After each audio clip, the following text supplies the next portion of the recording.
یعنی 15 شعبان کا روزہ رکھنے میں کوئی حرج نہیں ہے، جیسے کہ آپ کو بتایا کہ نبی کریم صلی اللہ علیہ وسلم بکثرت اس مہینے میں روزہ رکھا کرتے تھے، اور اسی طریقے سے 15ویں شب میں عبادت کے لیے اہتمام کرنے میں بھی کوئی حرج نہیں ہے۔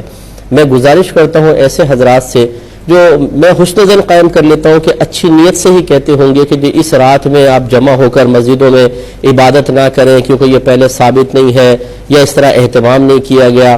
میرے پیارے بھائیوں، ذرا غور و تفکر فرما لیجئے کہ اگر کوئی کام پہلے نہیں ہوا اور مذہب اسلام اس کام کو پسند کرتا ہے، شریعت پسند کرتی ہے، اللہ تعالیٰ اس کے رسول پسند کرتے ہیں، تو اس کام سے ہرگز نہ روکا جائے۔ ویسے ہی لوگ عبادت کی طرف مائل نہیں ہے۔ اچھا ہے کہ 15 شعبان کی شب جو رمضان شعبان ہے 15ویں شب، اس میں لوگ مسجد میں آئیں۔ اچھا ہے کہ آپ اہتمام کریں، کوئی اچھا اصلاحی بیان رکھیں تاکہ لوگ وہاں پر آئیں اور اس اصلاحی بیان کو سن کر پھر پورے سال کے لیے نمازی بن جائیں۔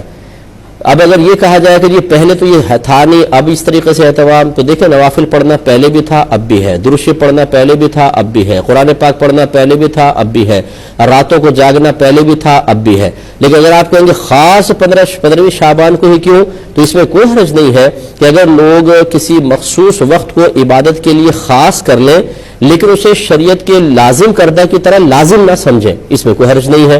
آپ بھی تو شادی بیاہ کی تاریخیں فکس کرتے ہیں نہیں کرتے ہیں؟ شریعت نے تو نکاح کی اس تاریخ میں شادی کریں، آپ اپنی سہولت کے اعتبار سے فکس کرتے ہیں، اور ایسی فکس کرتے ہیں کہ ایک دفعہ کارڈ بن جائے تو پھر وہ آگے پیچھے بھی نہیں ہوتی۔ اس تخصیص کی کیا شرعی حیثیت ہے؟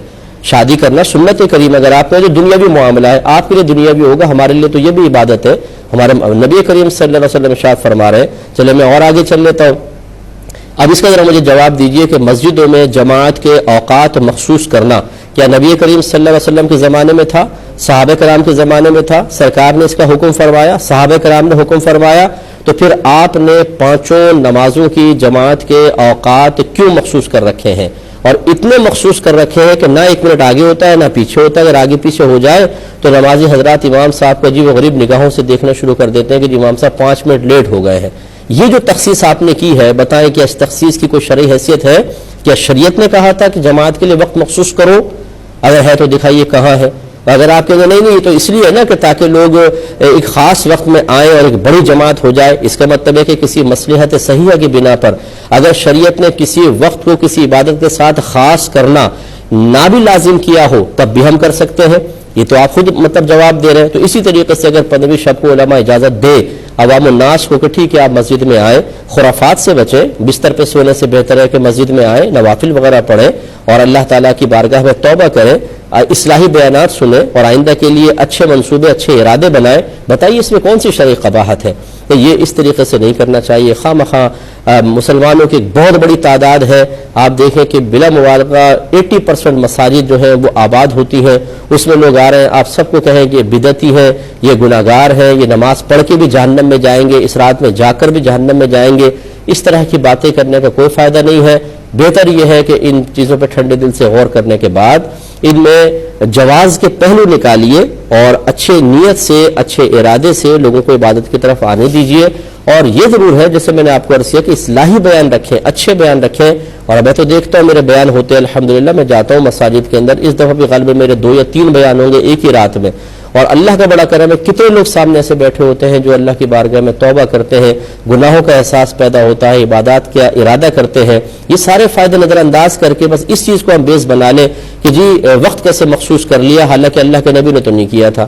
تو جماعت کے لیے وقت مخصوص کر لیں کوئی بات نہیں، شادی بیاہ کے لیے کر لیں کوئی بات نہیں، ولیمے کے لیے کر لیں کوئی بات نہیں۔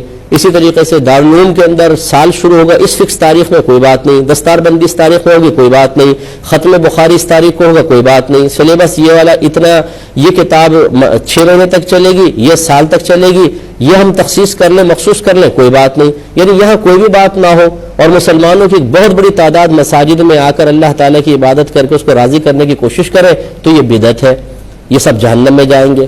تو یہ جہنم میں کیوں نہیں جائیں گے؟ جو تعویل اس کے لیے ہو سکتی ہے وہ اس کے لیے کیوں نہیں ہو سکتی ہے؟ جو جلسے جلوسوں کے لیے وقت مخصوص کیے جا سکتے ہیں تو پھر اس کے لیے وقت مخصوص کرنے میں کون سی قباحت پیدا ہو گئی؟ تو اس لیے اچھی طریقے سے ٹھنڈے دل سے غور کریں، اگر یہ نہیں تو یہ بھی نہ کریں، اور اگر یہ کر رہے ہیں تو پھر اس کے لیے جیسے آپ نے جواز کے پہلو نکال لیے اور ترمیمی پہلو نکال لیے اور شریعت کے اندر کچھ نہ کچھ آپ نے ترمیمات نکال لی ہیں ایک اچھے مقصد کے لیے، تو پھر اس مقصد کو کیوں آپ خامخواہ چیلنج کر رہے ہیں، اور جو اس پر عمل پیرا ہے ان سب کو جہنمی بنانے کی ہم کیوں کوشش کر رہے ہیں؟ ٹھنڈے دل سے ذرا غور کریں اور پھر فیصلہ کیجیے۔